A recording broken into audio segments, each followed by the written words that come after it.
అన్వేషణ చేసిన వ్యక్తులపైన ముఖ్యంగా హిందూ దేవుళ్ళ గురించి మాట్లాడిన మాటల్ని మీరు సమర్థిస్తారు?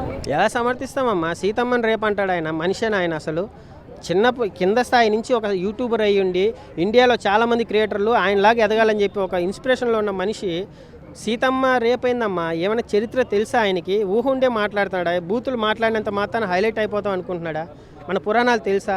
అలాంటి ఆయన నిజంగా తీసుకొని వచ్చి ఆయన యూట్యూబ్ మొత్తం బ్లాక్ చేసి రోడ్డు మీద నిలబెట్టి అరెస్ట్ చేయాలమ్మా. చాలా తప్పు మాట్లాడినాడు. సీతమ్మ అసలు పురాణాలు తెలుసా? ఏం మాట్లాడుతున్నాడమ్మా ఆయన? మళ్ళీ శివాజీ గారిని తిడతాడు అది కూడా. కానీ ఒక సెలబ్రిటీలో ఉన్న స్థాయి మనిషిని ఎవరన్నా అలా బూతులు మాట్లాడతారమ్మా? ఆయన గురించి ఏమైనా మాట్లాడినాడా? ఒక బూతు మాట మాట్లాడినాడా?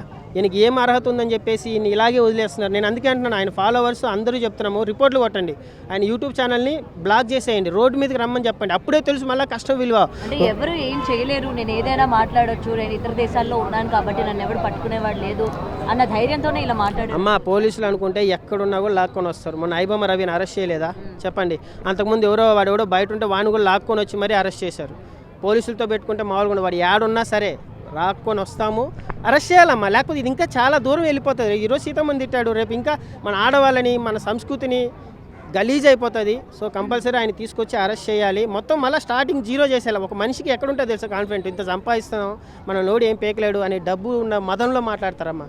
వీళ్ళని మళ్ళీ రోడ్డు మీద తీసుకురావాలి, అన్ని ఛానళ్ళన్నీ బ్లాక్ చేసేయాలి. కొడక ఇప్పుడు కష్టపడరా నువ్వు, నీకు తెలుస్తుంది అంటే అప్పుడు మళ్ళీ తెలుస్తుంది. కరెక్ట్ చక్కగా మాట్లాడతారు.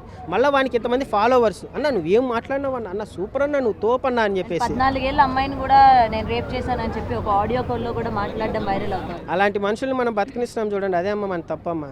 నేను అనేది అదే, శిక్ష ఏంటో తెలుసా అమ్మ? మళ్ళీ రోడ్డు మీద తీసుకొచ్చి నిలబెట్టండి, ₹1 కూడా లేకుండా మళ్ళీ వదిలేయండి. అప్పుడు వాడు చక్కగా అవుతాడు. ఇంతకుముందు మన చాలామందికి ఇట్లా శిక్షలు పడ్డాయి కదమ్మా, మారారు.